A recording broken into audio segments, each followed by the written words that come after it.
네, 오늘 유용 목사님 심리전기 토크 콘서트에 서울장신대학교 황해국 총장님 참석하셨습니다. 안명숙 교수님, 노영진 교수님, 그리고 이 책의 주인공 유임 목사님 참석하셨습니다.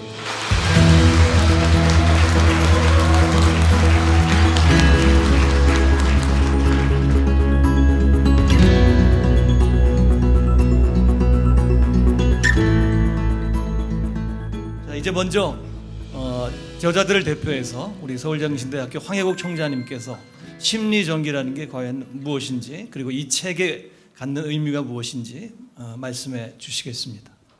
일반적으로 그 개인의 삶을 재조명할 때는 자서전이라는 것이 있습니다. 자기가 스스로 자기 이야기를 쓰는 것이 자서전이죠. 그런가 하면 회고록이라는 게 있습니다. 그래서 지나간 과거를 회고하면서 써내려가는 것을 회고록이라고 말하고, 개인 구술에 의해서 다른 사람이 쓰는 전기가 있습니다. 그런 경우는 주로 이제 개인이 구술하면 작가가 그것을 쓰게 되는 것입니다. 그런가 하면 평전이라는 게 있습니다. 예를 들어서 김대중 평전 그러면 민주화 운동이라는 관점에서 그 인생을 조명하는 겁니다. 그런 평전이라고 하는 것은 평전 기자의 관점이 있기 때문에 그 기자가 자료들을 선택하기 때문에 개인의 의사가 많이 반영이 됩니다. 심리전기라고 하는 것은 심리학적 어프로치를 가지고 인생을 재구성해서 설명하는 겁니다. 예를 들어서 유영모 목사님이 어떤 결정을 할 때 어떤 심리적 역동에 의해서 그것이 결정되었는지, 이것을 심리적으로 재조사하는 것을 심리전기라고 말합니다. 저희가 이제 심리전기를 준비할 때 몇 가지 주의를 했어요. 첫째, 이 심리전기는 용비어 첨가가 되면 안 된다. 한 사람의 인생을 평가할 때 그 심리 전기의 대상자를 너무 띄운다든지 이럴 수 없다. 사람은 누구나 그림자가 있기 때문에 그 그림자를 어떻게 반영할 것인가를 상당히 심각하게 생각했던 겁니다. 그리고 저희가 이 심리전기를 쓰면서 이 심리전기는 하나의 전기 이야기가 아닙니다. 논문입니다. 왜 논문이 필요했냐면, 지금 한국교회 140년 역사 동안에 사실 굉장히 중요한 인물들이 많이 있는데 역사적 사료가 별로 없어요. 그리고 그 역사적 사료마저도 개인 진술에 의한 자서전이나 아니면 평전 같은 거 사진집밖에 없고 논문 형태로 학술적인 책이 없습니다. 그래서 이 책은 논문 형태이기 때문에 도서관에 보관되는 것이고 학문적인 그런 접근을 통해서 이 책을 썼다는 것을 말씀을 드립니다. 저는 사실 우리나라에서 제일 먼저 우리 권수영 교수님 계시지만 그때 배민수 목사 사회적 성숙성 연구라는 심리전기를 썼습니다. 그런데 그때 당시에 배민수 목사님이 1930년대 20년대 독립운동도 하시고 우리나라 위해서 애를 많이 쓰셨는데 그분에 대한 자료가 별로 없어요. 저희 장인이 목사님이고 그 아버지도 목사였어요. 백오인 사건에 연루되어 있고 신민의 간부였고 최초의 선교사로 나갔던 한국교회에서 나오는 인물인데 역사가 없어요. 그런데 가만히 살펴보니까 많은 교회들이 훌륭하신 목사님 지나간 다음에 그 자료를 자국을 지워버려요. 굉장히 큰 손실이란 말이죠. 그래서 학문적으로 남아있을 작품, 심리전기를 그래서 논문으로 쓰게 된 것입니다. 또 한 가지는 맥아담스가 그런 얘기를 했는데, 어떠한 모든 신화에도 영웅 이야기가 다 있다. 그러니까 여기서 말하는 영웅이라는 것은 나라를 구한 영웅이 아니라 위기와 시련 속에서 그 환경을 극복하고 자기 이야기를 만들어내는 영웅. 그런 이 심리전기를 통해서 독자로 하여금 제2, 제3의 유혹모가 나오기를 바란다. 그런 의미에서 이 심리전기를 기술했다고 생각한다. 이렇게 보면 되는 겁니다. 지금 현재 아직까지는 이 심리전기가 살아있는 사람은 최초이고 돌아가신 분들은 이미 썼던 거 있고 지금 현재 또 쓰고 있는 것도 돌아가신 분을 대해서 쓰고 있는 겁니다. 그런 차원에서 심리전기가 새로운 시도라 이렇게 말할 수가 있겠습니다. 거기까지 말씀드리겠습니다.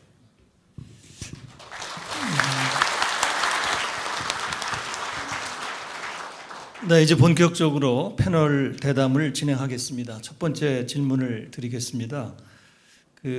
말씀해 주신 것처럼 국내에 나온 기존의 심리전기들이 혹시 있는지, 책으로 나온, 저희가 듣기에는 살아있는 사람을 대상으로 하는 심리론교로서는 이 책이 처음이라고 들었습니다. 그리고 그렇기 때문에 그런 의미에서 볼 때 이 집필을 하실 때 부담을 느끼지는 않았는지 궁금하고요. 또 기타 심리전개에 관해서 추가로 말씀하실 내용이 있으면 해주시기 바랍니다.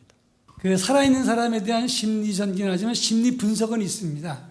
학대받은 존속 살인 무기수의 이야기가 이 스토리텔링으로 이야기 있었던 것은 심리 분석을 한 건 있습니다. 심리 전기는 아니에요.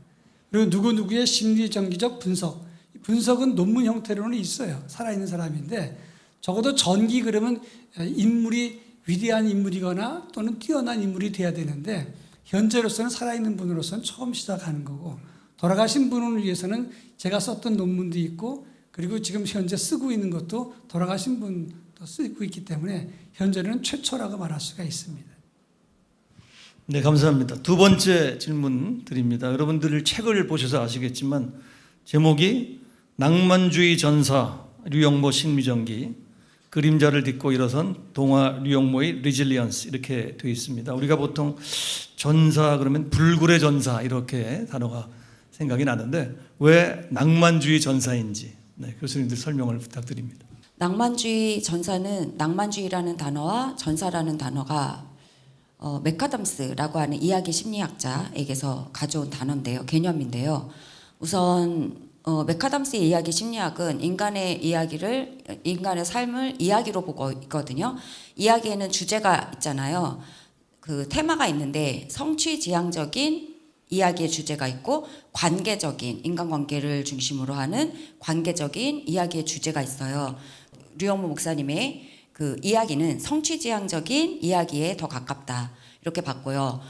그 이야기가 있으면 주제가 있고 주인공들이 있고 캐릭터가 있는데 성취지향적 캐릭터 중에 전사라는 캐릭터가 있습니다. 그 외에도 여행자도 있고 지식인, 생산자 이런 이제 캐릭터들이 성취적인 이야기에 나오는 주인공들인데 목사님의 경우에는 전사라는 캐릭터가 맞다라고 저희가 캐릭터를 설정했는데 그 이유는 전사는 인생을 개척해야 하는 황무지로 보고 이겨야 하는 싸움으로 본다. 그래서 성취하고 도전하고 모험하는 인물이거든요.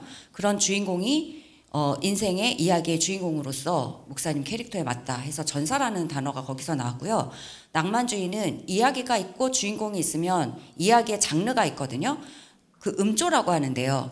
이야기의 음조가 여러 가지 음조와 장르가 있잖아요. 비극적인 음조도 있고 코미디도 있고 목사님은 낭만주의 장르라고 저희가 이제 설정을 하게 됐는데 낭만주의 장르라는 거는 모험으로 인생을 알지 못하는 미지의 것을 모험하는 것으로 보는 이야기 속에서 주인공은 신으로부터 신성한 소명을 받고 그것을 가지고 특출한 사명과 재능을 가지고 책임감을 가지고 그 모험을 떠나는 사람이고 대중에게는 알려지지 않은 신비로운 일을 많이 행하는 그런 스토리의 장르를 낭만주의라고 하거든요. 그래서 다양한 것을 살펴봤을 때 목사님에게 맞는 캐릭터는 전사다. 장르는 낭만주의다. 주제는 성취지향적인 주제를 가지고 있다. 이렇게 해서 낭만주의 전사라는 제목이 나오게 됐습니다.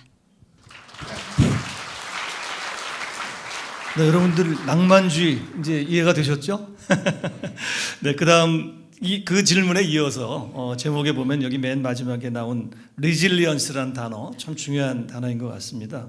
이 리질리언스의 정확한 의미에 대해서 또 왜 그 단어를 사용한 것인지 좀 궁금합니다. 리질리언스라고 하는 단어는 공학에서는 복원력, 탄성 이렇게 이야기를 합니다. 그런데 이 사회적 용어나 아니면 인문학적 용어, 상담 심리 이런 심리학 용어에서는 위기 속에서 넘어졌다가 다시 일어서는 회복 탄력성을 말하는 거예요. 그래서 이제 이 류영모 목사님의 심리전기를 쓰면서 저희들이 같이 모여서 의논했어요. 인간 류영모를 한마디로 말하려면 뭐로 표현할 수 있을까 하다가 리질리언스라는 말에 합의가 된 거예요. 근데 이 리질리언스는 캐럴 드웨이크는 말하기를 타오르는 전사의 불굴의 의지라고 설명했거든요. 그러니까 우리가 의논하면서 류영모 목사님을 저 북극에 갖다 놓거나 사하라 사막에 갖다 놔도 아마 살아서 돌아올 거다. 그만큼 이 회복 탄력성이 강하니까 거기에 그것을 가지고 재조명해서 인생을 재구성해보자. 이런 그 리질리언스로 다시 재조명해보니까 정확하게 맞더라고요. 네, 감사합니다. 단순히 어떤 사람을 칭송하거나 홍보하기 위한 내용이 아니라 학문적으로 철저한 검증 과정을 거친 학술적인 성과이면서 이 책의 내용, 시도가 국내 최초의 신학적 시도라는 그런 내용이 이 책의 첫 부분에 좀 나옵니다. 그래서 특별히 이걸 전공하신 교수님들께 이 심리전기라는 거의 객관성, 객관적이라는 걸 어떻게 증명할 수 있는지, 그리고 어떤 과학적인 검증 과정을 거치는지 그 부분에 대해서 설명을 부탁드리겠습니다. 한 사람의 인생을 어떻게 객관적으로 볼 수 있겠습니까? 사실은 주변에서 보는 시각도 다르고 본인이 생각하는 것도 다르고 다양한 방식들이 있을 수밖에 없고요.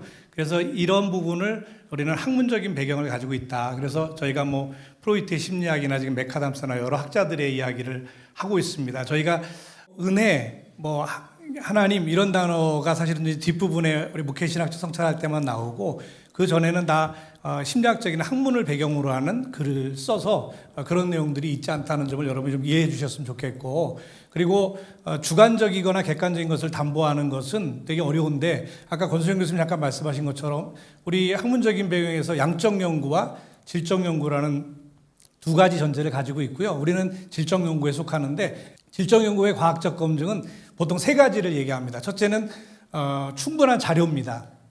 객관적인 양적 연구가 뭐 2,000명, 3,000명에게 물어본다 그러면 질적 연구는 그 한 사람에 대해서, 특별히 우리 심리전기라는 질적 연구는 그 한 사람에 대한 굉장히 많은 자료를 저희가 찾고 그것이 연구 결과를 만들어내는 배경이 됩니다. 예를 들면 목사님 많은 책을 쓰셨는데 저희가 그 책을 다 읽고 나름대로 분석해서 또 나름대로 어떤 결과를 만들고 또 우리가 여러 가지 검사를 통해서 심리 검사를 통해서 목사님이 스스로 생각하지 못하셨던 여러 가지 이야기들도 우리가 다 자료로 만들어서 또 그것도 하나의 분석 도구가 되고 또 목사님 주변에 있는 사람을 인터뷰해서 다른 사람들은 또 어떻게 보는지 이런 것들도 되게 중요한 연구의 주제가 되고 무엇보다도 심리검사와는 또 별도로 우리가 목사님을 직접 인터뷰해서 목사님 생각하지 못했던 여러 질문들을 통해서 목사님 말씀하시는 그런 말씀들을 잘 정리해서 하나의 자료를 만들고 이런 자료의 풍부함이 질적 연구의 과학을 검증하는 게 첫 번째고요. 두 번째는 우리 이 연구하는 연구자들의 객관적 피드백이 되게 중요합니다. 그래서 저희가 이 글을 쓰면서도 계속 서로 피드백해주고 또 우리가 만들어 놓은 것들을 다른 분들 전문가에게도 보여줘서 피드백을 받고 이런 과정을 거치는 것이고요. 마지막으로 세 번째는 우리 연구 참여자 본인에게 이것을 보여줘서 본인이 그것을 수용할 수 있는 과정을 거치는 겁니다. 이게 내가 맞다. 내가 생각지 못했지만 나에게 이런 면이 있고 또 이렇게 드러나는 부분이 충분히 나도 수용할 수 있다. 이제 이런 정도의 수용성을 가지도록. 그래서 저희가 이 글을 쓰면서 중간중간에 목사님께 보여드리지 않고 모든 글을 다 쓴 다음에 목사님께 보여드려서 피드백을 받는 이런 과정을 거쳐서 목사님께서 그것을 수용하고 이게 내가 맞다라는 이런 과정을 거치는 거죠. 이런 세 가지가 우리 질적 연구의 검증 과정에, 과학적 검증 과정에 대단히 중요한 배경이 되리라고 생각합니다. 이 책을 보면 우리 위 목사님이 받은 4개 정도의 심리 검사가 나옵니다. 예를 들어 초기 기억 검사, 로샤 검사, 그다음에 TAT라고 하는 주제 통각 검사, 그리고 객관적 정보 수집 검사인 MMPI-2 검사, 이런 검사들이 나오는데 이 집필하신 교수님께서 많은 심리 검사가 다른 것들도 있을 텐데 왜 이 4가지 심리 검사를 택하셨는가 하는 것과 또 이러한 검사 결과가 심리학적으로 또는 개인에게 어떤 의미가 있는지 설명해 주시면 좋겠습니다. 심리검사 4가지 사용했는데요. 우선 투사검사라는 것과 객관적인 검사 이렇게 2가지 했는데 MMPI-2라고 하는 것이 객관적으로 정보를 수집하는 유형의 심리검사고요. 그리고 나머지 TAT 그리고 초기기억, 로샤 이렇게 3개는 투사검사이거든요. 투사검사가 또 필요한 이유는 목사님께 인터뷰도 하고 저희가 책도 참고해서 목사님이 자기보고식으로 자신에 대해서 말씀하시는 정보도 많이 한편으로는 수집을 하지만 이 심리검사 특히 무의식을 탐색할 수 있는 목사님도 모르고 목사님이 말하지 않으신 거 이런 부분들을 또 탐색하고 드러낼 수 있는 유용한 도구가 심리검사 도구라서요. 심리검사 도구를 통합적으로 목사님을 이해하기 위해서 사용을 했고요. 이 네 가지 심리검사를 사용한 이유는 수많은 심리검사가 있지만 이 네 가지는 그동안 축적된 연구와 그 역사가 굉장히 깊어서 병원을 위시해서 수많은 기관에서 대표적으로 사용하고 있는 그런 타당도와 신뢰도가 높다라고 되어 있는 검사예요. 이 타당도와 신뢰도가 높다라는 것은 이 검사의 결과를 믿을 수 있다라고 하는 것이고요. 또 두 번째 이유가 저희가 이제 이 검사들이 특히 과학적이고 좀 체계적인 해석의 기준들을 가지고 있어요. 해석의 기준을 가지고 있어서 연구자들이 임의로 또는 주관적으로 이 결과를 해석하지 않을 수 있게 기준이 다 마련되어 있는 것으로 최대로 골라서 이제 이 네 가지 검사를 선정하게 됐습니다. 그리고 이 결과가 이 심리검사의 사용이 목사님에게 의미가 있다면 자신이 보고하는 자기 보고식의 보고 플러스 말해지지 않은 것들 또는 자신도 몰랐던 것들이 이 심리검사 특히나 투사검사들을 통해서 많이 드러났다라는 그런 의미가 있고 그것을 알게 되셨다라는 의미가 있고요. 그리고 이 검사 결과들을 가지고 저희가 좀 더 이 심리 전기를 객관적이고 타당한 믿을 수 있는 그런 자료로 만들기 위해서 근거로 많이 사용을 하고 있습니다. 예를 들어서 목사님을 성취적이신 분이다라고 저희가 기술을 한다 할 때 성취적이라고 하는 것에 대해서 이 결과들이 무엇이라고 입증을 해주고 있나 그런 것들을 수치로 좀 제공을 했고 또 성취적이신데 이 결과를 보면 굉장한 노력파다라는 결과가 나왔어요. 그것을 인터뷰도 하면서 알고 있었지만 이 결과를 보니까 노력을 더해서 노력파시다라고 하는 그런 결과가 나왔다는 건데요. 그 로샤 검사를 보면 정보 처리 영역이라는 게 있는데 거기에 이 과제를 수행할 수 있는 능력을 가지고 계시지만 그것을 월등히 뛰어넘는 노력을 하고 계시다라는 결과가 나왔거든요. 그리고 또 카드 반응에 있어서도 어떤 원래 이제 무자극 그 자극을 이렇게 주는데 그 자극에 대해서 목사님께서 반응하실 때 이건 원래 힘이 없는 새인데 갖은 풍파를 거치고 갖은 훈련과 노력을 통해서 아주 진귀한 새가 됐다 이렇게 기술하시는 면들이 있었거든요. 그런 걸 볼 때 굉장한 노력으로 이 성취들이 이루어진 거다. 거저 이루어진 게 아니었다.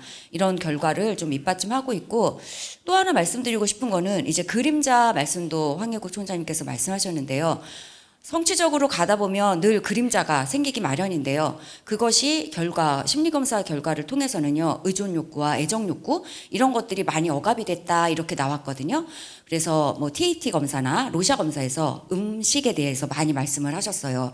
먹는 거, 밥, 또는 뭐 식판, 또는 뭐 생선, 과일, 이런 음식을 많이 말씀하시는 것이 이 심리검사에서는 또 이 애정 욕구와 의존 욕구의 이 그림자다 이렇게 해석을 하고 있거든요. 그래서 그렇게 좀 증빙으로 근거로서 제시했고 하나만 더 말씀드리면 굉장히 멋지시고 자기를 굉장히 좋아하시는 분이다라는 것이 책에도 저희가 적어놨는데 그게 자기애라고 하는 건데요.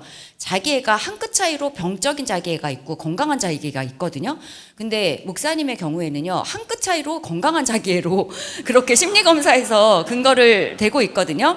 자신을 막 몰입하는 게 아니라 자신을 진정으로 좋아한다. 이런 거울 반응, 쌍반응 이런 것들이 나타나면서 진정으로 자기를 좋아하고 계시다라는 건강한 자기애로 그렇게 제시를 하고 있는 그런 근거로서 이런 심리검사의 결과들을 사용하고 있습니다.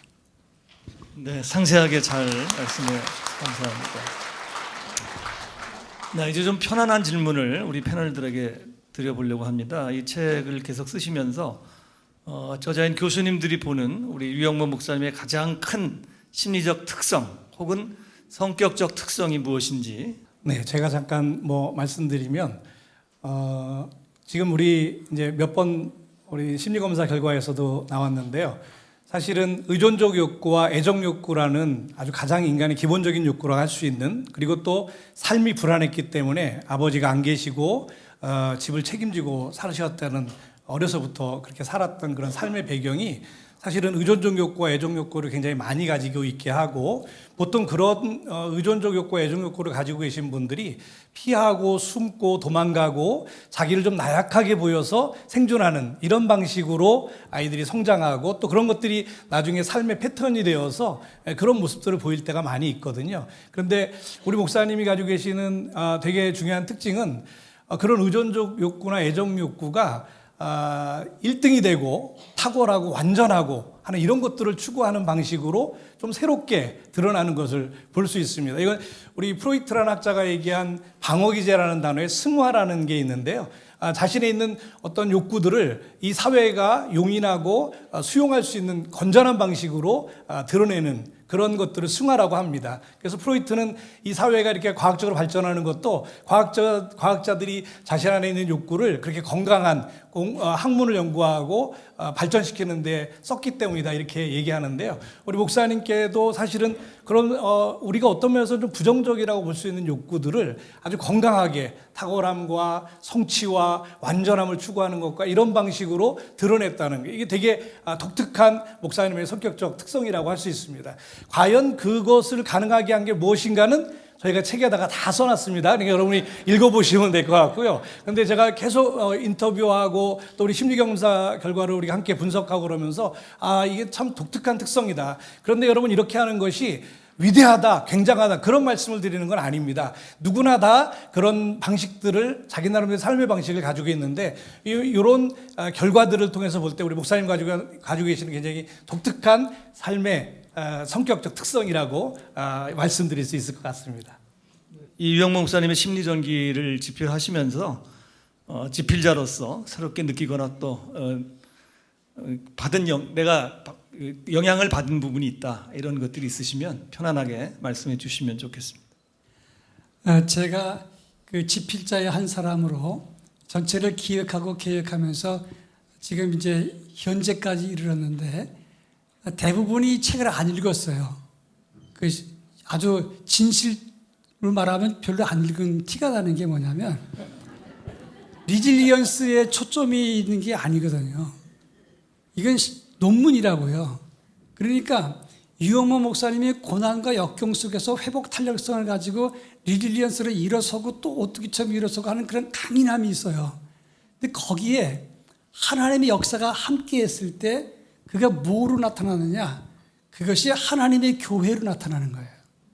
하나님의 교회를 그래서 성취지향적으로 끌어올리면서, 그리고 보통 사람들은 교회가 커지면 안일해지죠. 목숨 걸 일이 없어지죠. 그런데 유 목사님의 특징이 뭐냐면, 그 리질리언스가 하나님의 성령과 합해서 복음으로 나타난단 말이죠. 그 복음이 교회가 지향하는 한소망 교회가 된 것이고, 그 복음이 결국은 이 사회 제너레티비티라고 하는 사회적 성숙성의 복음으로 나가야 된다는 걸 말하는 거거든요. 그리고 이제 그걸 이제 목회신학적인 분석으로 해석하다 보니까 지금 목사님의 개인적인 심리는 리질리언스로 설명이 되지만, 그 다음에 교회를 분석해 보니까 여러분들이 모르는 분석을 저희가 해본 거거든요. 이 목사님이 결단하거나 또는 무슨 일을 추진할 때 그 시대적 컨텍스트 안에서 그 순간의 모면에서 결정한 게 아니거든요. 그래서 레리 켄트 그레함이라고 하는 사람의 체계적 방법론이 거기에 포함된 거예요. 예를 들어서 목사님의 헌신안에는 아파트를 먼저 천국에 보낸 어머니의 영향이 있었고, 그 다음에 신학 공부할 때 영향력이 있었고, 그리고 좌절과 절망 속에 있었을 때 사회를 보는 긍휼함이 있었고, 그리고 항상 선택할 때 양보하는 선택, 이런 것들이 다 이 레리 켄트 그레함의 체계적 방법론에서 들어온 것으로 분석을 했고요. 그 다음에 그것이 복음으로 이어질 적에는 이제 그 해석학적 대가였던 단 브라우닝의 복음에 대한 해석을 가지고 거기다 설명하는 거예요. 그리고 나중에 이제 교회가 새롭게 변화되고 이 한국 사회를 변화시키려고 몸부림쳤을 때, 그러면 어떻게 그걸 체계적으로 갔는가?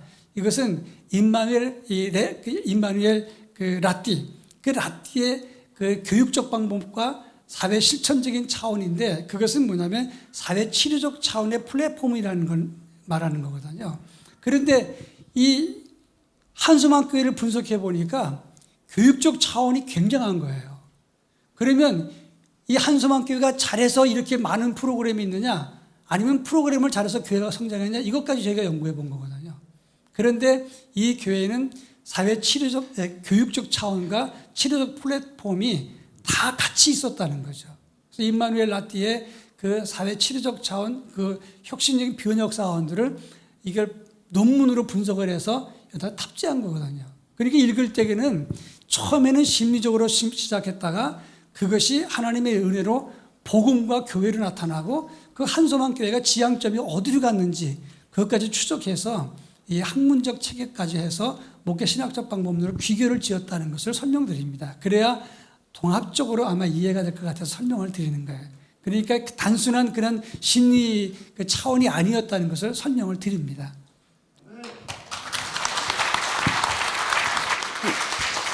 네, 저는 류영모 목사님에게 받은 특징, 존경할 만한 부분이 보니까 엄청 그 책에도 탄미주의에 대한 이야기가 나와요. 탄미주의자시다 이렇게 느낌을 많이 받았고요. 아름다움을 사랑하신다. 아름다운 미학주의를 가지고 계시다. 이런 분이다 하는 것에 감탄을 했습니다. 왜냐하면 꽃을 사랑하시고 또 그 스타성, 연예인 같은 스타성을 가지고 계시더라고요. 그리고 그때 인터뷰 중에 보니까 맹장이 터졌는데 머리 감으시고 완벽한 스타일링을 하시고 가셨대요. 네, 그런 점이 너무 놀라워요. 그게 이제 아름다움에 대한 그 탐미주의가 있으시다. 근데 이 탐미주의와 미학주의는 자아실현 단계에서 굉장히 높은 단계거든요. 매슬로우의 자아실현 보면. 그래서 아주 높은 단계에서 자아실현을 하시면서 삶의 아름다움을 누리고 계시는 그런 존경스러움이 마음이 제가 들었습니다.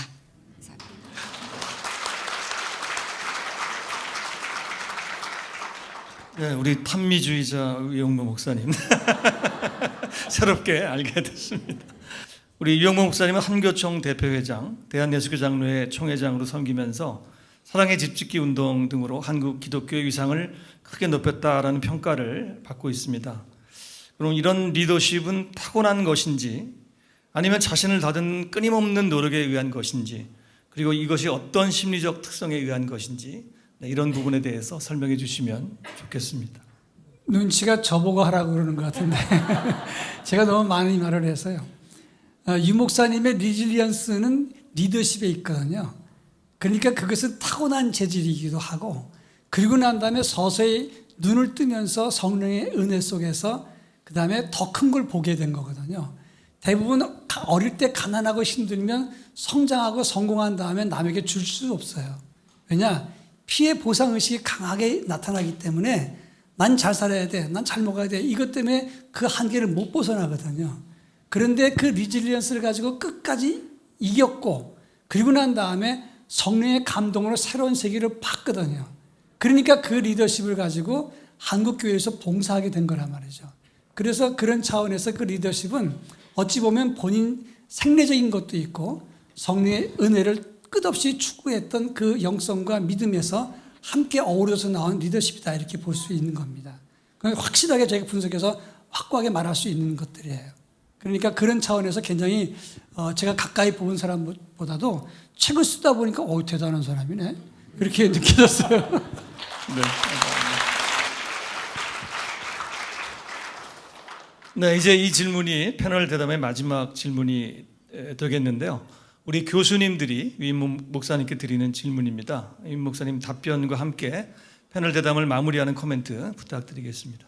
네, 조영진 교수님. 네, 저희가 심리 검사를 하거나 인터뷰 중에 사실은 개인에 관한 얘기이기 때문에 좀 불편하신 질문들도 있고 대답하기 어려우신 질문들도 있고 뭐 이런 여러 가지 불편함을 많이 드렸습니다. 그런데 이런 여러 검사와 심리 검사 인터뷰를 진행하시면서 우리 위 목사님께서 이런 과정에 참여하시면서 연구 참여자로 참여하시면서 어떤 느낌을 가지셨는지와 또 이 심리전기가 본인에게는 어떻게 도움이 되시는지 그리고 정말 마지막으로 이러한 책을 출판하시면서 목사님께서 한국 기독교계에 바라시는 말씀 또 이렇게 좀 도움이 되었으면 좋겠다 하는 부분 이런 부분에 대한 말씀 목사님 마지막으로 해주셨으면 좋겠습니다. 모래 위의 발자국이라고 하는 시가 있습니다. 그 시를 인용도 많이 했고 또 때로는 묵상도 많이 했습니다. 모래 위에 흰 누리 위에 혼자 걸어왔던 외로운 발자국, 정말 인생이 어렵고 처절했을 때에 가끔은 한 번씩 나타나던 발자국마저 사라졌던, 그걸 보면서 흐느껴 울며 하나님 앞에 때를 쓰는 한 신앙인이 있었습니다. 바로 그 얘기가 이 심리검사, 이 심리전기를 제가 다시 한번 읽으면서 느꼈던 제 인생의 여정 발자국이었습니다. 이때 왜 하나님이 나와 함께 하지 않았을까? 이 외롭고 힘든 싸움을 왜 저 혼자 처절하게 걸어오도록 내버려 두었을까? 그런 생각을 할 때가 있었는데, 이 심리검사 과정 속에서 또 이 책이 완성된 다음에 다시 한번 정독을 하면서 느낀 것은, 그때마다 하나님이 함께 하셨다. 힘들고 외로웠던 그 순간, 울고 울었던 그 순간, 인생을 열심히 살았다기보다는 처절하게 걸어왔던 바로 그 순간순간 나를 등에 업고 걸으시는 하나님의 크고 넓다란 등이 있었다 하는 것을 느끼게 되었습니다. 그걸 보면서 이분들은 학자니까 심리검사였다, 심리검사의 결과였다 그렇게 말하지만은 저는 자신에게 고백하기를 하나님의 은혜의 발견의 시간이었다 그렇게 생각합니다. 그리고 심리검사라기보다는 하나님께서 내게 주셨던 그런 어떤 은사들, 또 내겐 너무 모자라기 때문에 갑절로 부어주셨던 하나님의 사랑에 대한 검사가 아니었을까, 저는 그렇게 생각하며 이 책을 다시 한번 읽었습니다. 중학교 학생 이후에 지금까지 평생 새벽 4시에 일어나는 것이 습관이 되었던 그 내 인생의 어두운 그림자가 있습니다. 그래서 첫 번째는 봄이 되고 여름이 되면 우리 집 옆으로 또랑이 흘러갑니다. 그러면은 어머니가 새벽 예배 가기 위해서 깨어서 새벽 예배 간 그 시간에 저는 논으로, 초등학교 3학년 4학년 어린아이가 논으로 가서 흘러오는 물을 우리 논에 대기 위해서 저는 새벽에 일어나야 했던 겁니다. 그리고 가을이 되면은 홍시가 떨어집니다. 그래서 그 홍시를 주워야 되기 때문에 주워서 동생도 먹이고 어머니도 드리고 나도 먹어야 되기 때문에 동리에서 가장 먼저 일어난 새가 그 홍시를 줍는 겁니다. 그래서 제가 우리 집에는 항상 홍시가 늘 가득했던 것은 내가 새벽에 일찍 일어났기 때문이었다 그런 생각을 하게 돼요. 그리고 겨울이 되면 역시 새벽에 일어납니다. 왜냐하면 설해목이라고 하는 게 있습니다. 밤새도록 우리 집 앞에 늘 확 가득히 있었던 소나무 숲이 있었는데 그게 눈이 쌓이면은 소나무 가지가 부러져요. 그 땅에 떨어지면 설해목이거든요. 그걸 주워서 우리 집에 갖다 놔야 우리 집에 땔감이 되는 겁니다. 그것이 습관이 되어져서 평생을 지금도 무서우리만큼 어떨 때는 눈 뜨면 이게 어떨 땐 초까지 맞을 때가 참 자주 있습니다. 그래서 그것이 한 60년을 그렇게 살아왔던 아마 여정이 그렇게 나를 만들지 않았을까 하는 생각을 하면서 또 혼자 있을 때는 울었어요. 왜냐하면 이렇게 처절하게 열심이라는 차원을 뛰어넘어서 살아왔던 여정이 내 속에 났던 품성이 아니고 상처였다고 하는 것이죠.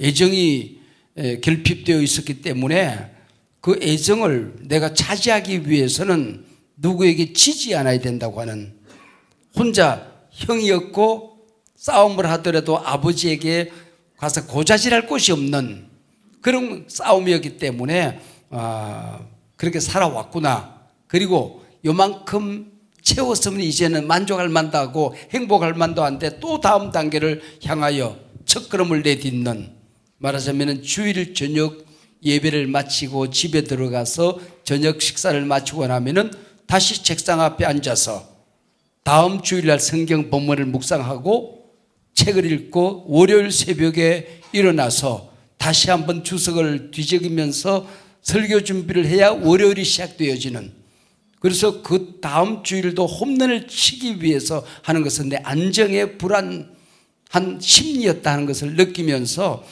아, 이게 나였구나 하는 발견을 하게 되었던 것 같습니다. 그래서 안정의 불안감이 바로 또 다음 단계로 나아가는 리질리언스로 작동되지 않았을까 하는 생각을 하게 됩니다.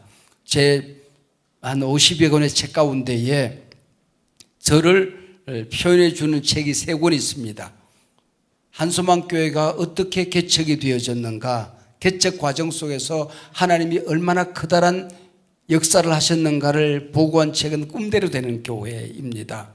그리고 제가 한국교회 리더십을 가지면서 대사회, 대정치계, 그리고 또 우리 시대 역사 앞에, 지나온 역사 앞에 한국교회를 대표해서 냈던 메시지들을 AI가 정리해서 이것을 순서를 정하고 중복되는 메시지들을 또 삭제하고 하면서 만든 책 제목도 제가 만든 게 아닙니다. 꺾이지 않는 사명. 이것이 유형모였다고 드란노 서원은 보고를 했습니다. 이번에 우리 교수님들이 심리 전기를 내면서 심리적인 특성이 어떤 역사를 만들어냈는가 하는 것은 바로 하나님의 은혜의 자국이 아니었을까 그런 생각을 하면서 옛날 어른들 보고 어떻게 그것이 가능했습니까? 그러면은 하나님의 은혜야 에이 해보는 소리지 늘 그렇게 생각했습니다. 이 시간에 저는 이미 은퇴를 했어야 되는 사람인데 은혜로 또 역시 아직도 조금 몇 개월 남았는데 이 목회를 갈무리하는 이 시점에서 오늘 한마디 딱 남기고 싶습니다.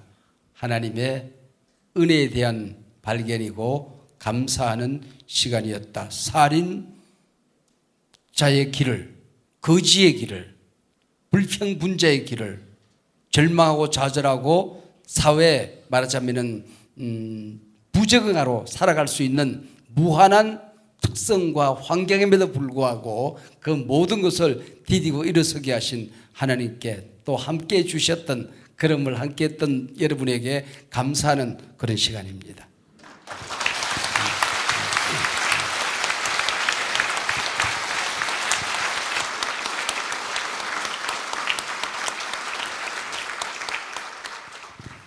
마지막으로 우리 관중석에서 내가 이 질문만은 꼭 해야 되겠다. 이런 분이 있습니다. 예, 벌써 손을 드셨네요. 네네. 질문 받고 마치도록 하겠습니다. 네, 한소망교회 11속 박종률 집사입니다. 먼저 질문을 드리기에 앞서서 그 한소망교회 성도의 한 사람으로서 우리 목사님이 얼마나 많은 감사의 눈물, 또 감동의 눈물, 소망의 눈물을 흘리셨을까. 그 리질리언스와 정비례에서 아마 우리나라 교계 지도자 가운데 가장 눈물을 많이 흘리셨던 지도자가 아닌가 이런 생각도 해봤습니다. 그래서 한소망교회 성도의 한 사람으로서 다시 한번 존경한다는 말씀 드리고 싶고요. 방금 그 50여 권의 저서를 남기셨는데 혹시 지우고 싶은 그림자의 대목이 있었을까라는 생각이 한번 들어서 그런 지우고 싶은 그림자가 궁금하고요.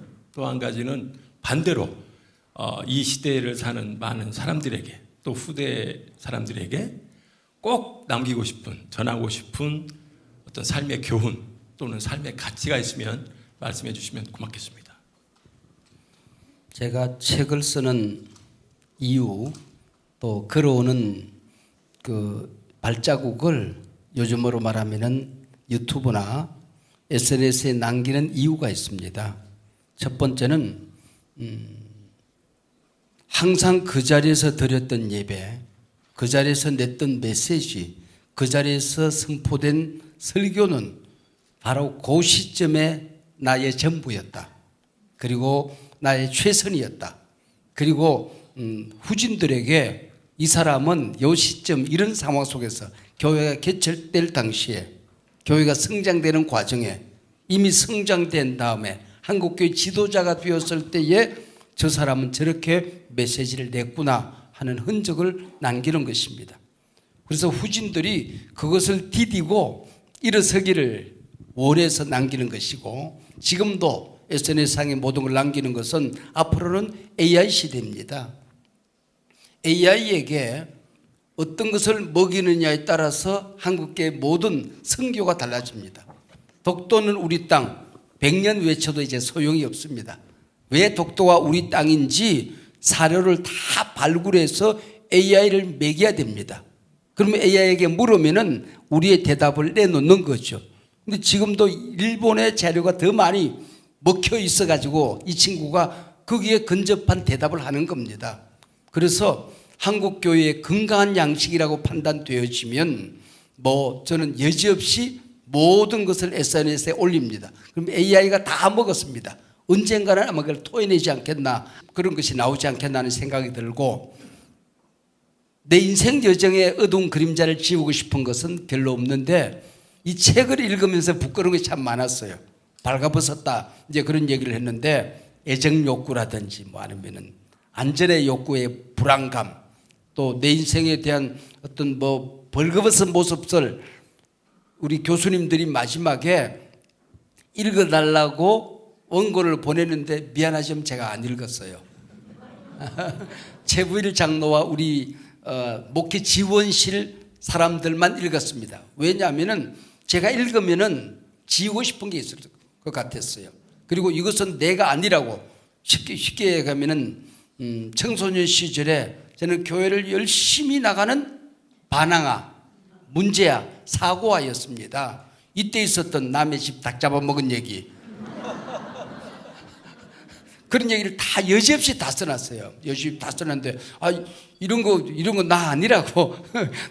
나는 그건 닭을 난 잡아먹은 게 아니라 닭 잡아먹으면 나는 먹었다고 그러고 싶었는데, 근데 그런 게 다 그대로 여지없이 발가벗겨져서 이렇게 드러나더라고요. 그 다음에 방골 기질이 저한테 있거든요. 반항아 기질이 있거든요. 어릴 때도 교회를 열심히 나갔지만 개구장이었단 말이죠. 그때 있었던 많은 실수들이 그대로 노출되고 있는데 그건 좀 지우고 싶어요. 그런 것이 있습니다. 그리고 무엇을 남기고 싶냐 그랬는데 말 안 해도 남습니다. 말했던 거, 순간의 결단들, 또 역사 앞에 냈던 메시지들, 저는 특별히 한국교회에서 우리 사회에 노출이 가장 많이 된 목사 중에 한 사람 아니겠습니까? 말하자면은 일반 언론에도 50회 이상이 노출되어졌으니까 아마 역사 속에 남고 싶지 않아도 남지 않았을까. 그래서 모든 순간의 결정, 모든 순간의 메시지가 하나님 앞에서 부끄럽지 않으려고 애를 썼던 그런 흔적이 아닌가. 우리 권수영 교수님이 와 계십니다만은 제 주변에는 최고의 스카들로 구성되어 있는 집단 지성팀들이 있습니다. 통일 문제, 사회 통계 문제, 또 정치 문제, 온갖 문제를 자문하는 팀들이 있습니다. 그분들과 함께 우리 사회에